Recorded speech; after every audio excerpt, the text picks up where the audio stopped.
जय श्री कृष्ण। जय झूलेलाल। सिंधी ऐं सिंधियत ते जेका पंहिंजी वाखाण हले पई, उन वाखाण जे अंतर्गत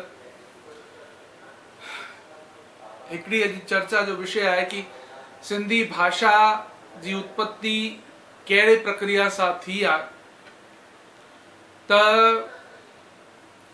सिंधी भाषा जी उत्पत्ति जो सिधो उपक्रम जेको आहे वो डॉक्टर कपिल देव द्विवेदी ऐं ॿियनि बि जिन भाषा विज्ञान ते पुस्तकूं लिखियूं आहिनि, उन्हनि में स्पष्ट रूप सां चयो आहे कि संस्कृत मां प्राकृत भाषाउनि जो उद्भव थियो ऐं प्राकृत भाषाउनि में घणेई शौर सैनी मागधी ऐं हुयूं। उन मां हिकिड़ी जेका ब्राचड़ प्राकृत भाषा हुई, उन ब्राचड़ प्राकृत भाषा मां सिंधी ऐं गुजराती ॿिन्हिनि जो प्रादुर्भाव थियो। सिंधी जूं 5 ॿियूं भाषाऊं बि आहिनि, सहायक भाषाऊं, थोड़ियूं ॾुखियूं मतिलबु कठिन या जंहिंखे चइजे न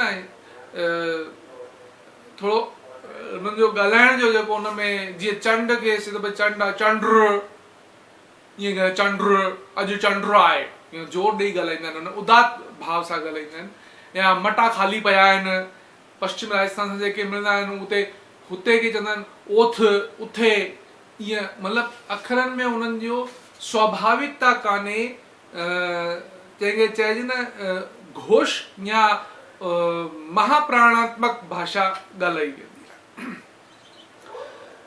घणेई माण्हू इन भ्रम में वेठा आहिनि के खबूस सिंधी बि आहिनि जेके सनातन संस्कृति जे विरोधी हुअण जे करे इहो चवंदा पिया फिरनि माण्हुनि खे कि वेद पहिरीं सिंधीअ में हुआ, पोइ आर्य ॿाहिरां खां आया, उन्हनि वेदनि खे संस्कृत में कयो। त इन्हनि जे लाइ साफ़ ऐं स्पष्ट ॻाल्हि इहा आहे कि वेद संस्कृत में ई हुआ, वैदिक संस्कृत मां ही लौकिक संस्कृत जो प्रादुर्भाव थियो, लौकिक संस्कृत मां प्राकृत भाषाउनि जो प्रादुर्भाव थियो ऐं प्राकृत भाषाउनि जो प्रादुर्भाव लौकिक संस्कृत मां थियो आहे।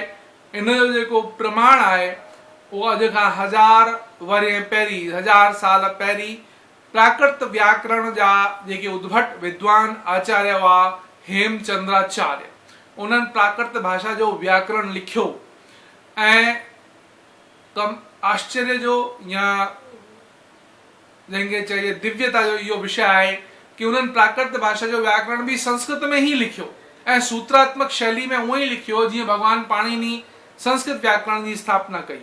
त उनजो पहिरियों सूत्र जेको आहे उनजी व्याख्या उन्हनि स्वयं भी कई आहे, प्रकृतम संस्कृतम ततः प्राकृतम, कि मूल पाठ जेको आहे उहो संस्कृत जो आहे ऐं संस्कृत मां ही ॿियूं प्राकृत आदि भाषाऊं निकितियूं आहिनि।